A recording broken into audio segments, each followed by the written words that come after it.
Hi, grandkids. It's April, and April is National Poetry Month. So today I'm going to read you some poems by Shel Silverstein. He's one of your cousin Mira's favorite poets. He's got lots of poetry books. The one I'm going to read from today is Where the Sidewalk Ends. The Poems and Drawings of Shel Silverstein. The first one is one of your cousin Mira's favorites from this book. Ickle me, pickle me, tickle me too. Ickle me, pickle me, tickle me too, went for a ride in a flying shoe. Hooray! What fun! It's time we flew, said Ickle me, pickle me, tickle me too. Ickle was captain, and Pickle was crew, and Tickle served coffee and mulligan stew, as higher and higher and higher they flew. Ickle me, pickle me, tickle me too. Ickle me, pickle me, tickle me too, over the sun and beyond the blue. Hold on, stay in, I hope we do, cried Ickle me, pickle me, tickle me too. Ickle me, pickle me, tickle me too, never returned to the world they knew. And nobody knows what happened to dear Ickle me, pickle me, tickle me too.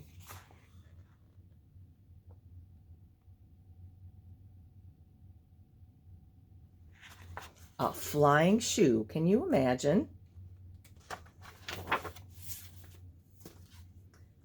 Hug-o-war. I will not play at tug-of-war. I'd rather play at hug-o-war, where everyone hugs instead of tugs, where everyone giggles and rolls on the rug, where everyone kisses and everyone grins and everyone cuddles and everyone wins.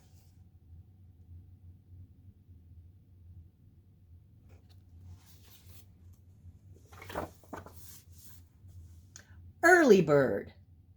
Oh, if you're a bird, be an early bird and catch the worm for your breakfast plate. If you're a bird, be an early bird, but if you're a worm, sleep late. I would have to be a worm because I like to sleep late. Plus, I wouldn't want to get eaten by a bird.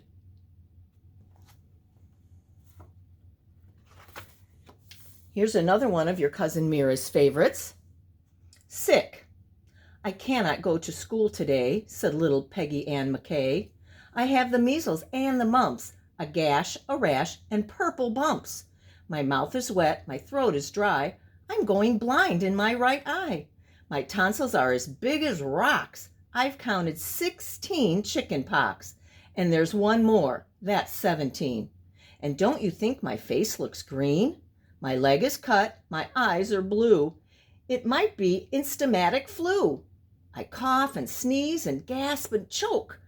I'm sure that my left leg is broke. My hip hurts when I move my chin. My belly button's caving in. My back is wrenched, my ankle sprained. My appendix pains each time it rains. My nose is cold, my toes are numb. I have a sliver in my thumb. My neck is stiff, my spine is weak. I hardly whisper when I speak. My tongue is filling up my mouth. I think my hair is falling out. My elbow's bent. My spine ain't straight. My temperature is 108. My brain is shrunk. I cannot hear. There's a hole inside my ear. I have a hangnail, and my heart is... What? What's that?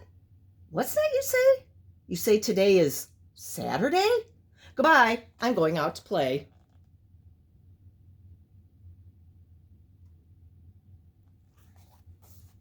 Oh, that Peggy Ann McKay.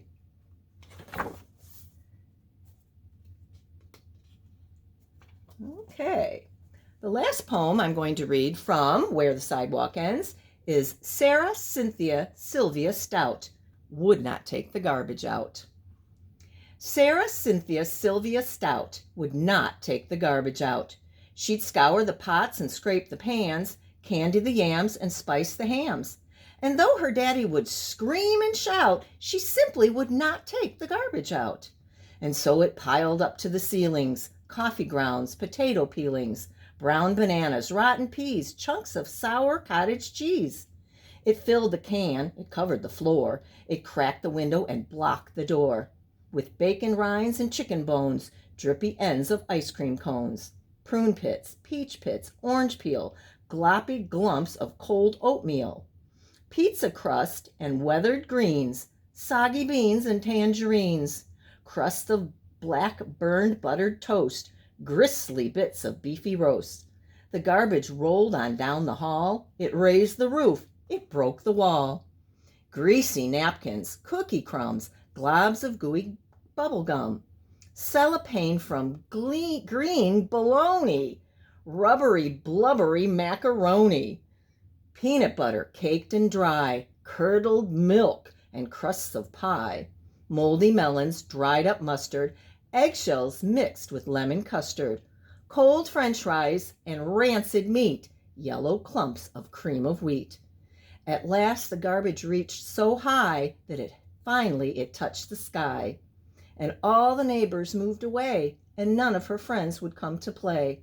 And finally Sarah Cynthia Stout said, "Okay, I'll take the garbage out." But then, of course, it was too late. The garbage reached across the state, from New York to the Golden Gate, and there in the garbage she did hate, poor Sarah met an awful fate that I cannot right now relate, because the hour is much too late. But children, remember Sarah Stout, and always take the garbage out.